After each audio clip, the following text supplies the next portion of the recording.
सहनाववतु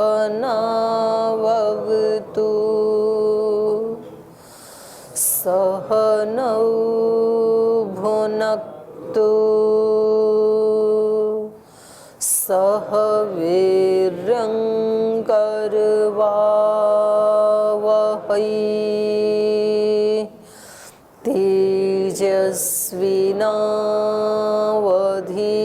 तेजस्विनावधीतमस्तु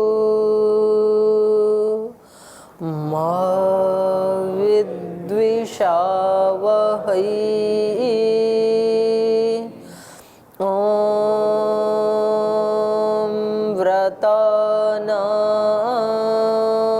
व्रतपते व्रतं चरिष्यामि तच्छकेयं तन्मे राध्यताम्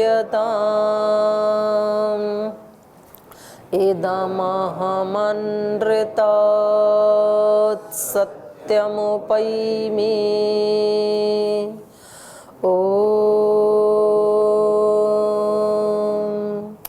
शांति शांति शांति।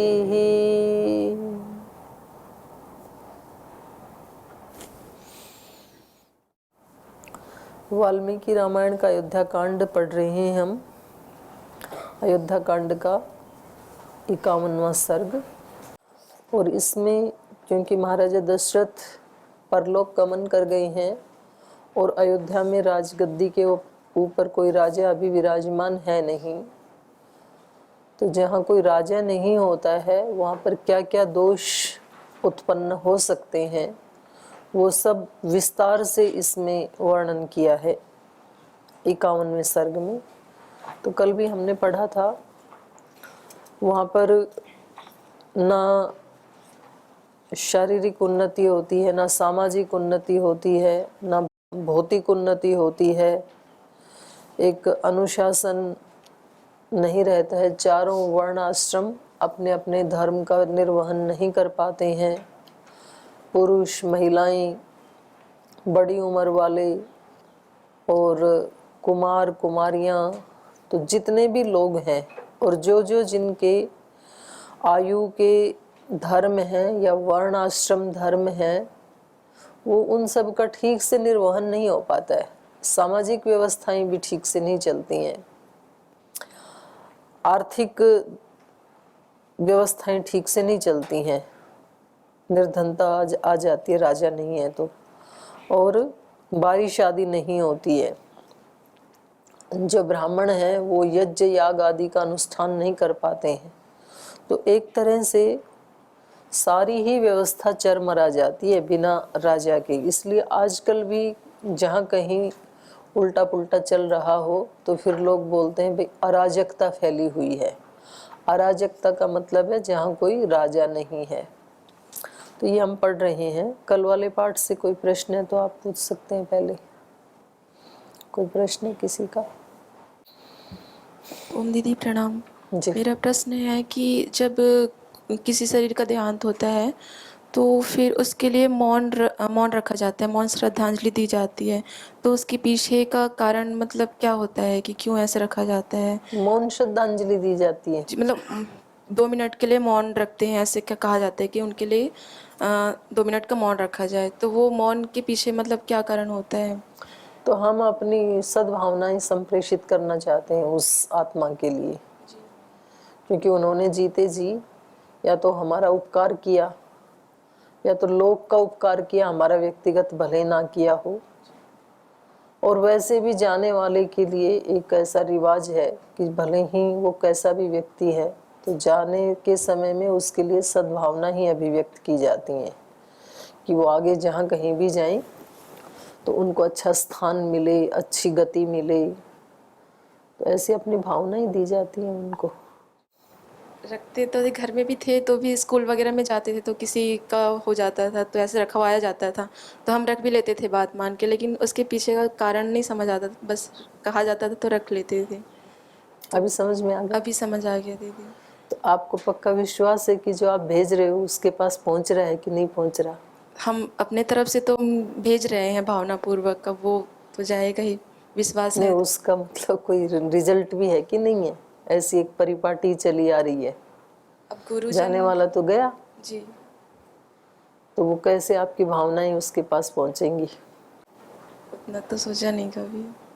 तो ये तो आपके प्रश्न से जुड़ा हुआ है, अधूरा हुआ ना आपका जी उत्तर अभी। जी तो आपको अगला प्रश्न ये पूछना चाहिए। मैंने कहा कि हम अपनी सद्भावनाएं संप्रेषित करते हैं उसके, जी पर उसके पास ना तो कोई इंस्ट्रूमेंट है अभी, ना उसका मन मस्तिष्क काम कर रहा है, तो आपकी सद्भावनाओं को वो रिसीव कैसे करेगा? हाँ जी, विद्वानों में से उत्तर देंगे कोई? यहाँ तो विद्वान बैठे हैं सब। करते तो हैं ही ना, मौन तो रखते ही हैं। तो उस व्यक्ति के पास आपकी सद्भावनाओं को स्वीकार करने के लिए यंत्र तो है नहीं अभी। यद्यपि इंद्रियां हैं उसके पास, मन भी है, लेकिन मन तब काम करता है जब मस्तिष्क आदि स्थूल यंत्र उसको मिल जाते हैं, तब काम करता है। उससे पहले तो काम करता नहीं है। तो उसको क्या पता कि उसके लिए कोई सद्भावना कर रहा है कि दुर्भावना कर रहा है? उसको क्या पता? क्या फायदा होगा? और नहीं फायदा होगा तो करते क्यों हैं? तो चलो होमवर्क के रूप में रख लो इसको, कल आप सोच के आना, फिर मेरे को बताना। और कोई प्रश्न? एक और क्वेश्चन था जी जी। उस दिन हम जब कनखल में थे तो स्वामी जी के लिए वो महामृत्युंजय मंत्र का जाप करते करते जा रहे थे, तो उसके पीछे भी यही कारण, मतलब क्वेश्चन बनता है कि जाने वाले तो चले गए, फिर उनके पीछे ये मंत्र जाप जो किया जा रहा है तो वो किस लिए किया जा रहा है? फिर तो आप ही बताओ। नहीं समझ आया मुझे। तो अपने लिए तो कर सकते हो ना आप। जी, तो वो अपने लिए किया जा रहा था जो तो मंत्र क्योंकि जाप किया। आदमी भगवान से प्रार्थना तभी करता है जब वो दुखी होता है। तो इस समय आप क्योंकि दुखी हैं, आपकी कोई व्यक्ति आपको छोड़ के चले गए, तो ये प्रार्थना करने का अच्छा मौका है। मृत्यु और मुक्षीय मामृतात्। अब पता नहीं जाने वाले व्यक्ति ने अपने सारे बंधन तोड़े कि नहीं तोड़े, पर हमारे सामने एक सत्य है कि ये जगह मेरे लिए भी है, कल मुझे भी आना है यहाँ पे। जब जलती हुई चिता को देखते हैं तो अगला नंबर मेरा ही है, ऐसा व्यक्ति को सोचना ही चाहिए, क्योंकि कभी भी किसी का भी नंबर आ सकता है। क्योंकि यहाँ जितने भी घटनाएं हुई, चाहे वो सुख रामताऊ जी की हैं, चाहे पूज्य स्वामी जी महाराज की हैं, एक अपना और भाई था योगेश मंदिर में, और संसार में भी रोजाना घटित होता है। ये ऐसे केस हैं। अब महाराज जी अच्छी तरह अपना सारा काम करके आई, योगग्राम में 6:30 तक खाना वाना खाया, मतलब कहीं सपने में भी ना उनको या किसी और को ये थोड़ी पता था कि भाई अगले 1 घंटे के बाद शरीर नहीं रहेगा, ये साधन नहीं रहेंगे। हमारे में से जितने बैठे हमें क्या पता है कि अगले 1 घंटे के बाद हमारे पास ये शरीर रहेगा कि नहीं रहेगा। अगर हम ये माने बैठे हैं कि पक्का रहेगा तो ये अज्ञान है। कभी भी किसी भी क्षण किसी का भी छूट सकता है, और ऐसा बोलते ही फिर व्यक्ति को ना भय लगता है। आप में से किसी को कह दूं मैं अभी खड़ा करके कि आपका केवल 1 घंटा बचा है बस, तो बेशक उसको मेरी बात पे 100% विश्वास ना भी हो, पर खलबली जरूर मच जाएगी अंदर। क्या पता सच तो नहीं है, एकदम से इन्होंने ऐसे क्यों बोला मेरे को। तो अब आप क्या करेंगे 1 घंटे में? कितनी बेचैनी होती है व्यक्ति को। तो ये अकाट्य सत्य है, और इस सत्य को सामने रख करके व्यक्ति को ये जो मंत्र में हम बोल रहे हैं, मृत्यु और मुक्षीय मामृतात्, ये निरंतर जप होना चाहिए। तो खैर वो जाने वाला तो चला गया, पर हम अपने लिए तो उसको जप ही सकते हैं ना, उसका लाभ हमें हो रहा है ना। हाँ जी माता जी, आपको बता रही हूँ, क्योंकि उस समय चित्त हमारा और सब बातों से खाली होता है। जब स्मशान में जाते हैं या किसी मृत व्यक्ति के पास बैठे हैं, तो एक ही टॉपिक सामने होता है, मौत। वो दिखाई दे रही है ना हमें, पर बस उस समय इतना सा और जोड़ना है कि ये मौत इनकी नहीं, मेरी भी, मैं भी यहीं खड़ा हूँ। कल तक ये भी मेरी तरह से ही निश्चिंत थे। और जैसे इनको नहीं पता था ऐसे आज मुझे भी नहीं पता है। तो इसलिए भगवान से ये प्रार्थना की जाती है कि मेरे सारे कर्म जो हैं वो आपके लिए समर्पित हैं, ईश्वर प्रणिधान से युक्त होकर के। मेरे कर्म कैसे होने चाहिए? सुगंधित और पुष्टिवर्धक। त्र्यंबकम यजामहे सुगंधिम पुष्टिवर्धनम उर्वारुकम इव। वो ईश्वर भी सुगंध से युक्त है और पुष्टिवर्धक है, और मेरे काम भी मैं उसको समर्पित कर रहा हूँ। यजामहे मतलब यजन कर रहे हैं। यजन कर रहे मतलब अपने कर्मों को उसके परम गुरु के चरणों में समर्पित कर रहे हैं, यही यज्ञ है। तो मेरे भी जैसे ईश्वर के कर्मों से सब तरफ सुगंध है इस प्रकृति में, और सब तरफ पुष्टि का वर्धन हो रहा है सब प्राणियों में, तो ऐसे ही हमारे कर्म सुगंधित हों और पुष्टिवर्धक हों। तो ये जो हैं शांता जी के पीछे ब्रह्मचारी बैठे हैं, ये बताएंगे कि सुगंधित और पुष्टिवर्धक कर्म कैसे बनेंगे। बोलो, आप ही बोलो। प्रवीण जी आप कोई बोल रहे हो, शांता जी के पीछे आप ही बैठे हो ना, तो बताओ मैंने क्या बताया है? क्या बताया मैंने अभी? थोड़ा जोर से बोलो। नहीं, सीधे उदाहरण नहीं दिए जाते। आप लोगों ने तो न्याय दर्शन पढ़ा है।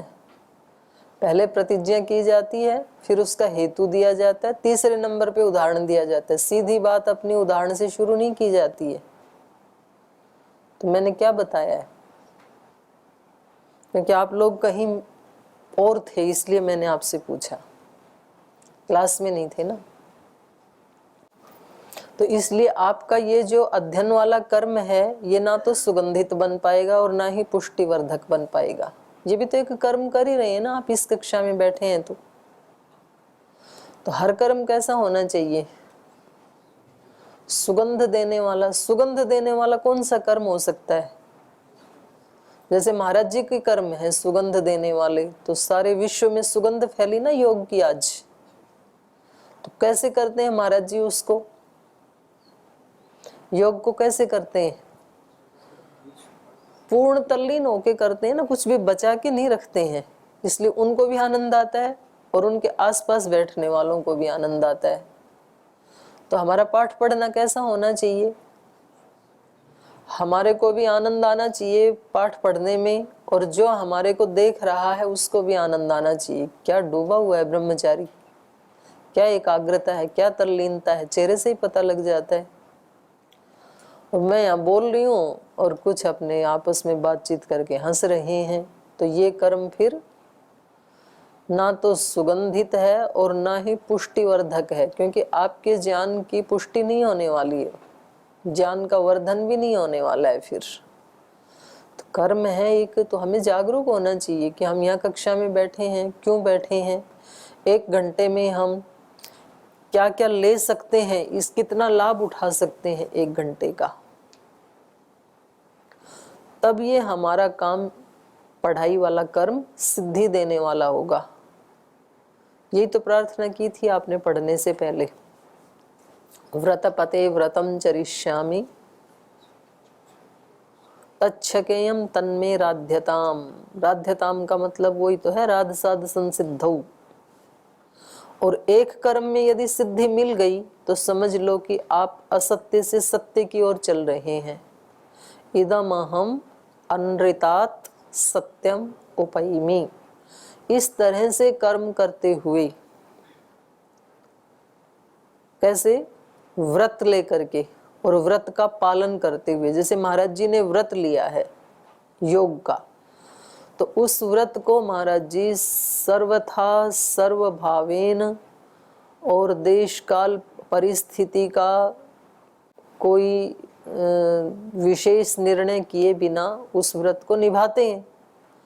तो निभाते हैं तो वो कर्म कैसा बन गया? सुगंधिम पुष्टिवर्धनम।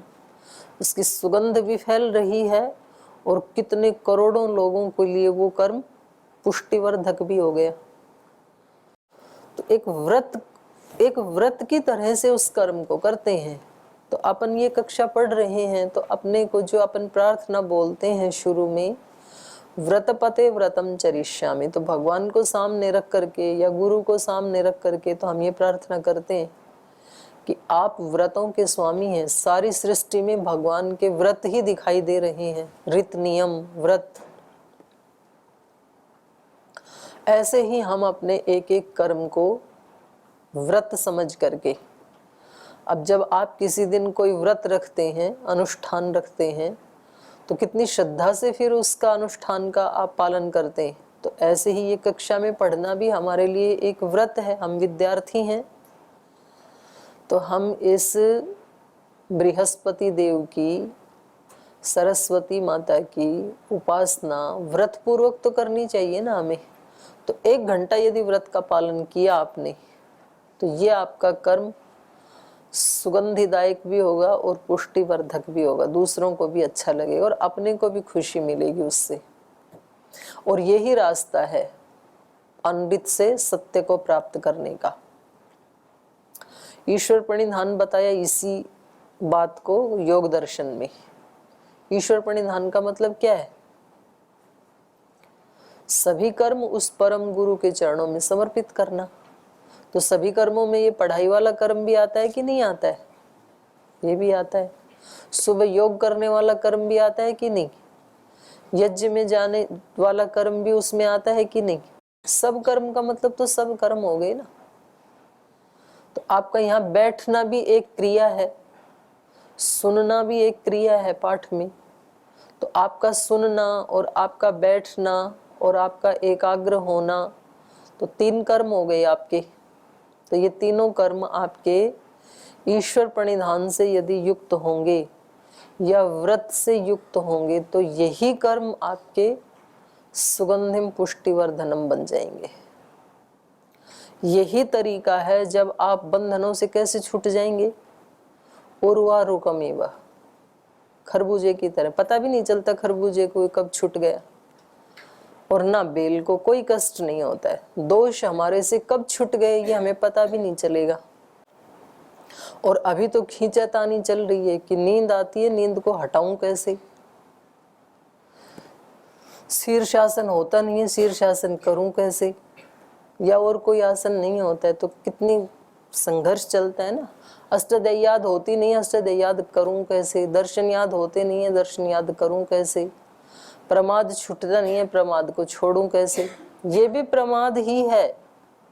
कक्षा में बैठ के पाठ में ध्यान न देना ये प्रमाद है। कक्षा में बैठ के स्थिरता पूर्वक न बैठना ये प्रमाद है, सक्रिय प्रमाद है। आ तो गई कक्षा में, लेकिन कैसे बैठना चाहिए वैसे नहीं बैठे, जैसे सुनना चाहिए वैसे नहीं सुनते, तो ये प्रमाद माना जाएगा फिर। तो इनसे छूटें कैसे? तो अभी हमें संघर्ष की स्थिति लगती है। और जब हम इधर ना देख के हमें आलस्य, प्रमाद, दोष, रोग, उनसे नहीं लड़ना है। हमें जो करना चाहिए अनुष्ठान, उसके प्रति ज्यादा जागरूक होना है। तो फिर ये सारे दोष कब हट जाएंगे हमारे जीवन से वो हमें नहीं पता लगेगा। तो लहरों से लड़ने की आवश्यकता नहीं है। लहरों से छलांग लगा के समुद्र के गहरे में जाने की आवश्यकता है, क्योंकि लहरों से लड़ते रहे तो कभी शांत नहीं आने वाली हैं। आलस्य, प्रमाद आदि दोषों से आप लड़ते रहे तो वो कभी ठीक होने वाले नहीं है, बल्कि दुर्जन व्यक्ति को जितना ज्यादा आप इम्पोर्टेंस देंगे वो उतना ज्यादा और बलिष्ठ होता है। इसलिए उसके साथ जूझने की कोई जरूरत नहीं है। ये दोष हमारे ऐसे ही दुष्ट हैं, तो इनसे जूझने की जरूरत नहीं है। आप सत्य से प्रीति कर लो, देवत्व से प्रीति कर लें, आप गुरु तत्व से, गुरु सत्ता से प्रीति कर लें, ये अपने आप ही हट जाएंगे। उर्वारुकमेव, मृत्यु और मुक्ष्य, मृत्यु से ऐसे ही छूट जाएंगे। और मां अमृतात, अमृत से नहीं छूटेंगे। तो कितनी अच्छी बात है। तो जो आपने पूछा अर्पणा जी, ये मंत्र पाठ करने का ये प्रयोजन है, क्योंकि उस समय आपका कॉन्शियस माइंड और सब कॉन्शियस माइंड दोनों रिसीविंग मोड पे हैं। तो उस समय जो आप सुनाओगे ना, वो सीधा अंदर जाता है सब कॉन्शियस माइंड में, और वैसा फिर जीवन में घटित होने लगता है। तो इसलिए या तो बहुत सुख के समय आदमी अनुष्ठान आदि करता है, या तो बहुत दुख के समय करता है। बीच वाले समय में प्रमाद से युक्त हो जाता है। या तो किसी को बहुत बड़ी कोई सफलता मिल गई हो, सिद्धि मिल गई हो, तो फिर वो भगवान के प्रति कृतज्ञतावश कुछ ऐसे व्रत अनुष्ठान करता है, प्रार्थना करता है। या फिर बहुत दुख आ गया हो तो फिर ऐसे प्रार्थना करता है। तो ये उसका प्रयोजन है। ठीक। और कोई प्रश्न है किसी का? चलें आगे। चलिए, तो हमने 15 श्लोक तक पढ़ा था कि अराजक जनपद में उद्यानानि समागता सायमन्हे क्रीडितुम यान्ति कुमार्यो हेमभूषिताः। स्वर्ण आदि आभूषणों से अलंकृत होकर क्रीड़ा करने के लिए जो युवान है वो नहीं आते हैं वाटिका में। अराजकता है ना, तो कोई भी सोने आदि को छीन लेगा फिर। तो आगे चलिए। नाराजके जनपदे वाहनैः शीघ्रगामिभिः नरा निर्यान्त्यरण्यानि नारीभिः सह कामिनः। नाराजके जनपदे धनवन्तः सुरक्षिताः शेरते विवृतद्वारः कृषि गोरक्षजीविनः। नाराजके जनपदे बद्धघण्टा विषाणिनः अटन्ति राजमार्गेषु कुञ्जरा षष्टिहायनाः। नाराजके क्षरान् सततमस्यतां श्रूयते तलनिर्घोष ईश्वस्त्राणामुपासने। तो ये भी हमने पढ़ लिया था, यद्यपि 16 नंबर वाला भी, कि जो अराजक जनपद है उसमें शीघ्रगामी भी वाहन ही, तीव्र गति से दौड़ने वाले वाहनों के द्वारा, नारी भी सहकामिनः, जिनको घूमने फिरने का शौक है, जो घूमने फिरने के रुचि वाले लोग हैं, तो वो भी निश्चिंत होकर के नहीं जा सकते हैं। नाराज के जनपदे धनवंतः सुरक्षिता, धनवान लोग भी सुरक्षित नहीं हैं। सब जगह सुव्यवस्था है यदि, तो सुना जाता है कि प्राचीन भारत में घरों में जैसे गेहूं धान आदि के ढेर लगे रहते हैं घर में, ऐसे स्वर्ण मुद्राओं के ढेर लगे रहते थे। तो कोई किसी के घर में चोरी नहीं करता था, क्योंकि वहां पर अच्छे राजाओं का राज था। यदि राजा धार्मिक है और सब लोग समृद्ध हैं, कोई भी निर्धन है ही नहीं, तो क्यों कोई किसी के घर में चोरी करेगा? चोरी करते ही तब हैं जब किसी के पास बहुत ज्यादा धन होता है, किसी के पास बिल्कुल भूखों मरते हैं। तो जब उनके पास खाने को नहीं है तो छीन करके खाएंगे। तो दोष उत्पन्न तभी होते हैं जब कभी किसी चीज का अभाव होता है। व्यक्ति के पास व्यक्ति दोष क्यों करेगा? जब किसी चीज का अभाव होगा। कोई व्यक्ति गलत काम कर रहा है, मानो कोई सन्यासी ब्रह्मचारी होकर के भगवान की भक्ति नहीं करता है, सेवा नहीं करता है, उपासना नहीं करता है, बल्कि इंद्रियों के विषयों की तरफ उसका ध्यान जाता है, तो क्यों जाएगा? जब उसके अंदर सुख का अभाव होगा, सीधी बात है ना। जब उसको इंद्रियों के सुख से भी बड़ा सुख यदि मिल रहा है कोई, तब तो वो इंद्रियों के सुख की तरफ देखेगा भी नहीं। और आगे का सुख मिला नहीं और पीछे वाला छोड़ दिया, तो बार बार ध्यान किधर जाएगा? पीछे ही जाएगा, क्योंकि आगे वाले का तो उसको अनुभव ही नहीं है, जानता ही नहीं है, तो उसको लगता है पीछे वाला छूट गया। तो जब व्यक्ति को अगली सीढ़ी पे पैर रखे जाते हैं तो पीछे वाली छोड़नी नहीं पड़ती है, फिर छूट जाती है अपने आप ही। तो इसलिए इंद्रियों के या शरीर के जो सुख हैं उन विषयों से संघर्ष नहीं करता साधक कभी भी। उससे अगला सुख क्या हो सकता है उसकी खोज करता है। और वो एक बार उसको थोड़ा टेस्ट आ गया, पकड़ में आ गया, तो इधर देखेगा भी नहीं वो। मोती मुझे मिला जब मानस के मानसर में, कंकर बटोरने की क्यों चाह ना करूं मैं। तो जब किसी को मोती मिल रहे हैं तो कंकर क्यों बटोरेगा भाई। पर दिक्कत तब होती है मोती दिखा नहीं और कंकर जबरदस्ती छोड़ दिए, तो फिर ध्यान जाता है उधर। आपको अपने सारे कर्म सजग जागरूक होकर के करने से क्या फल मिल सकता है, वो यदि एक बार अनुभव में आ गया तो वो व्यक्ति प्रमाद कर नहीं सकता है कभी भी। प्रमाद होता ही तब है जब अगले सुख की चखा नहीं अभी कि इसका क्या फल मिल सकता है। क्यों हम ध्यान से पढ़ें, क्यों हम एकाग्र होकर के बैठें, क्यों एकाग्र होकर के सुने, क्यों यज्ञ में जाएं, क्यों व्यायाम करें, क्यों प्राणायाम करें, क्यों गुरु की आज्ञा का पालन क्यों करें। इन सारे प्रश्नों का उत्तर जब तक व्यक्ति को नहीं मिलेगा तब तक वो इन कर्मों को उस रीति से कर नहीं सकता है जैसे कि करना चाहिए। और फिर वो किया ना किया बराबर ही होता है। मानो कोई राख में घी डाल भी रहा है तो घी डालना न डालना बराबर ही है, क्योंकि सुगंध तो उठनी है नहीं। सुगंध तो तब उठेगी ना जब वो अग्नि में डाला जाएगा। तो हम जब श्रद्धा भक्ति से कोई कर्म नहीं करते हैं तो किया ना किया बराबर ही है फिर। इसलिए कुछ लोग 10, 15, 20 साल से यज्ञ भी कर रहे हैं, गीता भी पढ़ रहे हैं, वेद भी पढ़ रहे हैं, लेकिन फिर भी उनके अंदर वो आनंद तो दिखाई देता नहीं है। तो इसका मतलब है कि ठीक ढंग से नहीं किया, किया ना किया बराबर है। और एक व्यक्ति इतनी श्रद्धा भक्ति से युक्त होकर के 6 महीने वो यज्ञ भी करता है, प्राणायाम भी करता है, ध्यान भी करता है, फिर आकर के यहाँ महाराज जी को रिपोर्टिंग करता है कि मैंने 6 महीने किया और मेरे तो जीवन में चमत्कार हो गया।